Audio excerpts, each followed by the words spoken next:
Hello friend, সবাই কেমন আছো? নিশ্চয়ই সবাই ভালো আছো। আমি আজকে তোমাদের একটা নতুন জিনিস দেখাতে যাচ্ছি। সেটা হলো তালের বড়া। এই দেখো, এখানে আমি তালটা মেজে নিয়েছি।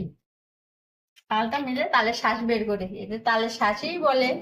তার সাথে মিশিয়েছি নুন, পরিমাণ মতো নুন দিয়েছি, চিনি দিয়েছি, দিয়েছি সুজি, ময়দা, চালের গুঁড়ি। এগুলো দিয়ে আমি ভালো করে তালটা মিশিয়ে নিয়েছি, নিয়ে একটু শক্ত শক্ত করেছি। এখন তেলে এটা ভেজে তোমাদেরকে আমি দেখাবো। তালের বড়া খেতে কে কে পছন্দ করো জানি না, আমি খুবই ভালোবাসি তালের বড়া খেতে।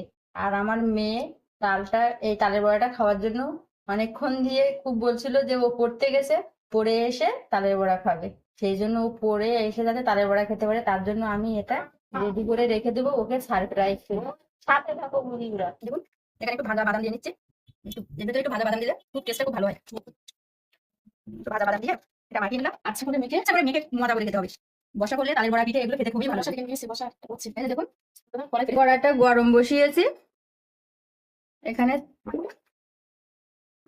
তেল দিয়ে দিলাম।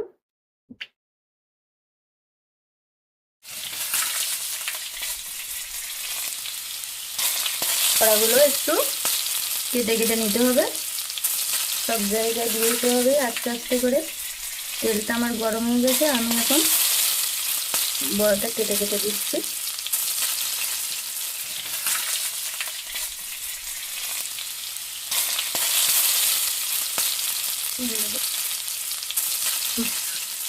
লাল লাল করে বড়াটা ভেজে নিচ্ছি।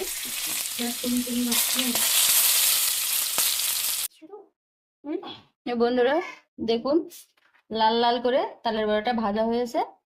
এদিকে আমার রাজকন্যা পড়ে বাড়ি এসছে, বলেছিলাম না আপনাদের যে বাড়ি এসেই শুরু হয়ে যাবে তালের বড়া। কই পথে বলতে বলতে যাচ্ছিল। মা একটু খেয়ে দেখো তো কেমন হয়েছে। দারুন। টাটা বন্ধুরা। Bye bye.